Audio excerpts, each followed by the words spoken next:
আসসালামু আলাইকুম।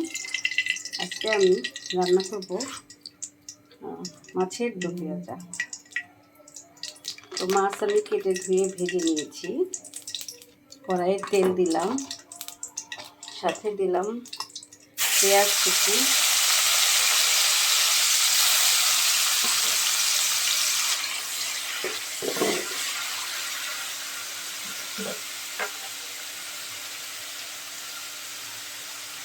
পেঁয়াজ কুচিটা ভাজা ভাজা হলে বাকি মশলা দিয়ে দেবো।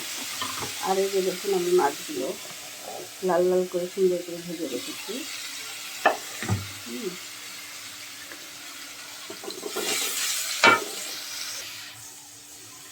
আদা রসুন দিয়ে দিলাম, মরিচের গুঁড়া 1 চা চামচ, আদা রসুন 1 চা চামচ দিয়ে দিলাম, টমেটোর পিউরি এটা আমি 1/2 কাপ দিয়ে দিলাম।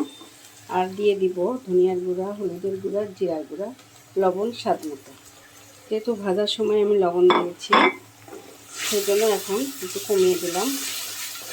ভালো করে কষায় নিব, কিছু কাঁচামরিচ দেব, দিয়ে একটু পানি দিয়ে আমি মাছগুলি ঢেলে দিব। মাছগুলি ঢেলে দিলাম, ঢেলে কিছু কাঁচামরিচ দিয়েছি। এবার ঢেকে রাখবো 10-15 মিনিট। নামানোর আগে ধনিয়া পাতা দিয়ে নামিয়ে ফেলব।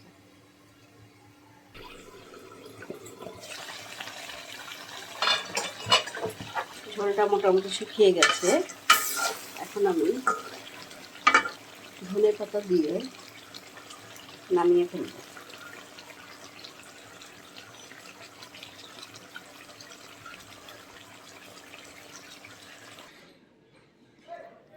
মাশাআল্লাহ, আমার মাছটা হয়ে গেছে। এভাবে বাচ্চাদের সামনে পরিবেশন করলে